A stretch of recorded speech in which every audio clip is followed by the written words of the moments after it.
আসসালামু আলাইকুম। অষ্টম শ্রেণীর জুনিয়র বৃত্তি পরীক্ষার্থী ২০২৫ তোমাদের বৃত্তি পরীক্ষা প্রায় শেষ মুহূর্ত। তোমাদের সর্বশেষ পরীক্ষাটি হচ্ছে বিজ্ঞান এবং বাংলাদেশ ও বিশ্ব পরিচয়। আমি তোমাদের বিজ্ঞান সাজেশনটি দিয়ে দিয়েছি, সম্পূর্ণ সাজেশনটি তোমরা দেখে নিবে। আর তোমাদের বিজ্ঞানের সংক্ষিপ্ত প্রশ্নের ফাইনাল একটা সাজেশন নিয়ে এসেছি। তোমাদের সম্পূর্ণ বইয়ের গুরুত্বপূর্ণ যে সকল সংক্ষিপ্ত প্রশ্ন রয়েছে, এবং শুধু সংক্ষিপ্ত প্রশ্ন নয়, এখানে যে প্রশ্নগুলো আমি দিয়েছি সেই সকল প্রশ্ন তোমাদের সৃজনশীল প্রশ্নের খ নম্বরে, অর্থাৎ জ্ঞান অনুধাবনমূলক প্রশ্নে তোমাদের আসবে। অর্থাৎ তোমরা যদি এই সংক্ষিপ্তগুলো পড়ো তাহলে তোমাদের আর আলাদাভাবে অনুধাবনমূলক কোনো প্রশ্ন পড়তে হবে না।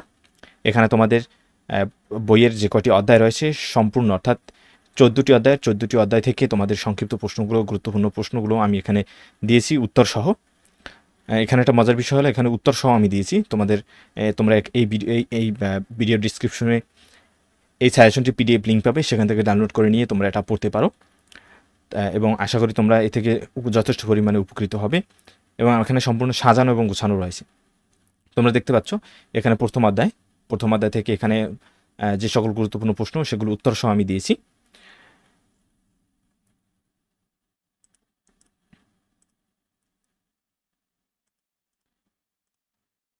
এরপরে দ্বিতীয় অধ্যায় থেকে এখানে আমি যে সকল তোমাদের প্রশ্ন রয়েছে গুরুত্বপূর্ণ প্রশ্ন, এবং এখানে জ্ঞানমূলক যে সকল প্রশ্ন তোমাদের বই পরীক্ষায় আসে, এইগুলো যদি পড়ো তাহলে দেখবে তোমাদের জ্ঞানমূলক প্রশ্ন সম্পর্কে সুন্দর একটা আইডিয়া চলে আসবে। এরপরে অনুধাবনমূলক প্রশ্ন তো তোমার এখান থেকে আসবেই। অর্থাৎ সংক্ষিপ্ত প্রশ্ন আর অনুধাবনমূলক প্রশ্ন কিন্তু প্রায় সেম টু সেম। তাই তোমরা সংক্ষিপ্ত প্রশ্ন আর অনুধাবনমূলক প্রশ্ন একত্রেই পড়ার চেষ্টা করবে। এই হলো তৃতীয় অধ্যায় থেকে গুরুত্বপূর্ণ প্রশ্ন দেওয়া হয়েছে। আশা করি তোমরা এ থেকে এগুলো পড়লে ইনশাল্লাহ এ থেকে তোমরা 100% কমন পেয়ে যাবে। এর বাহির থেকে আসলে কোনো প্রশ্ন আসার সম্ভাবনা নেই তোমাদের। চতুর্থ অধ্যায় থেকে গুরুত্বপূর্ণ প্রশ্নগুলো এখানে দেওয়া হয়েছে উত্তর সহ। তোমরা দেখতে পাচ্ছ, তোমাদের আর এগুলো খোঁজার প্রয়োজন পড়বে না। তোমরা তোমাদের কষ্ট করে খোঁজাখুঁজি, বিভিন্ন বই থেকে খোঁজাখুঁজি করে এবং সাজানো গোছানোভাবে পাও না। বিভিন্ন বইয়ে বিভিন্নভাবে লেখা থাকে। এরপর পঞ্চম অধ্যায় থেকে সংক্ষিপ্ত প্রশ্নগুলো দেওয়া হয়েছে। এখানে আমাদের টাইটেলটা আমি ব্যবহার করছি সংক্ষিপ্ত প্রশ্ন, কিন্তু সংক্ষিপ্ত প্রশ্ন ব্যবহার করলেও এখানে কিন্তু তোমাদের অনুধাবনমূলক প্রশ্নসমূহ দেওয়া হয়েছে।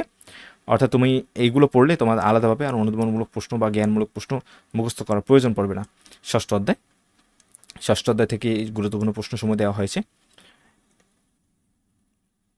দেখতে পাচ্ছ তোমরা। এরপরে সপ্তম অধ্যায় থেকে গুরুত্বপূর্ণ প্রশ্নসমূহ দেওয়া হয়েছে, এবং প্রত্যেকটার ব্যাখ্যা খুবই সুন্দর ব্যাখ্যা করে দেওয়া হয়েছে এবং খুবই সাজানো গোছানো। অষ্টম অধ্যায় থেকে গুরুত্বপূর্ণ প্রশ্নসমূহ এখানে দেওয়া হয়েছে। নবম অধ্যায় থেকে গুরুত্বপূর্ণ প্রশ্নসমূহ এখানে দেওয়া হয়েছে। অর্থাৎ প্রতিটি অধ্যায় থেকে তোমাদের পরীক্ষায় আসার মতো যে সকল প্রশ্ন তোমাদের বৃত্তি পরীক্ষায় আসবে, যেহেতু তোমাদের 5টি তোমাদের সংক্ষিপ্ত আসবে। এখন বলতে পারো যে 5টি সংক্ষিপ্তর জন্য এতগুলো সংক্ষিপ্ত কেন পড়ব? তোমাদের মার্ক কম হতে পারে বা তোমাদের পরীক্ষায় প্রশ্ন কম আসতে পারে, কিন্তু তোমার পড়া কিন্তু কোনো অংশেই কম নয়। অর্থাৎ তুমি যদি কম পড়ো সেক্ষেত্রে কিন্তু তুমি কমন পাবে না। তোমাকে অবশ্যই একটু বেশি পড়তে হবে, যেহেতু এটা একটা বড় ধরনের প্রতিযোগিতামূলক পরীক্ষা। দশম অধ্যায় থেকে সংক্ষিপ্ত প্রশ্নগুলো এখানে দেওয়া হয়েছে, তোমরা এগুলো পড়ে নেবে। এবং অনেকে বিভিন্ন ধরনের সাজেশন দেয় যে এই কয়টি অধ্যায় পড়লে এতগুলো সৃজনশীল কমন পাবে, বা এই 14টি অধ্যায় থেকে 4-5টি অধ্যায় পড়লেই হবে। আসলে তুমি যেহেতু বৃত্তি পরীক্ষা দিচ্ছ, 4-5টি অধ্যায় পড়লেই হবে না, তোমাকে প্রতিটি অধ্যায় পড়তে হবে খুব সুন্দরভাবে। কারণ তোমাদের প্রতিটি অধ্যায় থেকেই যে কোনো ধরনের প্রশ্ন করা হবে তোমাকে। সেটা মানবন্টনে লেখা রয়েছে, হয়তো যে সাজেশনটা বানিয়েছে এরকম সে হয়তো মানবন্টন সম্পর্কে তার আইডিয়া নেই। মানবন্টনের নিচে লেখা রয়েছে যে তোমাকে প্রতিটি অধ্যায় থেকে প্রশ্ন করা হবে, সেটা হোক এমসিকিউ হোক, সিকিউ সংক্ষিপ্ত হোক, বা জ্ঞান অন্য যে কোনো প্রশ্ন হোক, তোমাকে প্রতিটি অধ্যায় থেকে প্রশ্ন করা হবে। সেহেতু প্রতিটি অধ্যায় তোমাকে ভালো করে পড়তে হবে। এরপরও তুমি সৃজনশীলের জন্য বিশেষ কিছু অধ্যায় ফোকাস রাখতে পারো। আর আমি যে সাজেশন দিয়েছি সেই সাজেশনটা ফলো করলেই হয়, সেক্ষেত্রে তোমার কোনো রিস্ক থাকবে না। বিজ্ঞানের সাজেশন দিয়ে দিয়েছি, তোমরা সেটা দেখে নেবে। এরপর অধ্যায় 11 থেকে গুরুত্বপূর্ণ প্রশ্নসমূহ এখানে দেওয়া হয়েছে, তোমরা এগুলো পড়ে নেবে। এরপর অধ্যায় 12 থেকে এখানে গুরুত্বপূর্ণ প্রশ্নসমূহ দেওয়া হয়েছে। এরপরেও কিছু কিছু অধ্যায় তোমরা একটু সংক্ষিপ্ত এবং জ্ঞানমূলক প্রশ্ন যেহেতু একত্রে আমি ব্যবহার করেছি সংক্ষিপ্ত প্রশ্ন মধ্যে, সেক্ষেত্রে প্রশ্ন সংখ্যা একটু বেশি কম হতে পারে।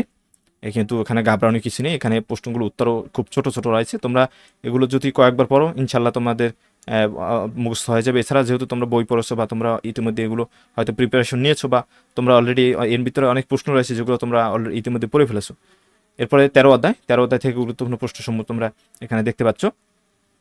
এরপরে তোমরা সর্বশেষ অধ্যায়টি দেখতে পাবে 14। এই 14 অধ্যায় থেকে একটু প্রশ্ন বেশি রয়েছে। এখান থেকে সংক্ষিপ্ত এবং অনুধাবনমূলক প্রশ্ন অনেকগুলো দেওয়া হয়েছে, কারণ এখান থেকে বিভিন্ন ধরনের প্রশ্ন রয়েছে। এখানে থেকে 14টার মতো দেওয়া হয়েছে। এই ছিল আসলে তোমাদের জন্য যে আমি সংক্ষিপ্ত যে সাজেশনটা বানিয়েছি, এই সাজেশনটি। আশা করি এই সাজেশনটি যদি তোমরা ফলো করো ইনশাল্লাহ তোমাদের আর অন্য কোনো সংক্ষিপ্তর জন্য এবং অনুধাবনমূলক প্রশ্নের জন্য তোমাদের আর কেউ আটকাতে পারবে না বা কোনো সমস্যাও থাকবে না। ধন্যবাদ ভিডিওটির জন্য। এবং তোমরা পরবর্তী সাজেশনগুলোর জন্য অবশ্যই আমাদের ইউটিউব চ্যানেলটি তোমরা সাবস্ক্রাইব করে রাখতে পারো। আশা করি তোমাদের কাজে আসবে। এরপর নবম শ্রেণীতেও আমাদের ইউটিউব চ্যানেলটি আমি মনে করি তোমাদের উপকারে আসবে। অর্থাৎ আমাদের ইউটিউব চ্যানেলটি তোমাদের বিশেষ করে পঞ্চম শ্রেণী থেকে একেবারে ডিগ্রি অনার্স পর্যন্ত বিভিন্ন ধরনের ভিডিও আমরা আপলোড করে থাকি। ইনশাল্লাহ তোমরা সেই পর্যন্ত আমাদেরকে সাথে পাবে তোমাদের। ধন্যবাদ সবাইকে।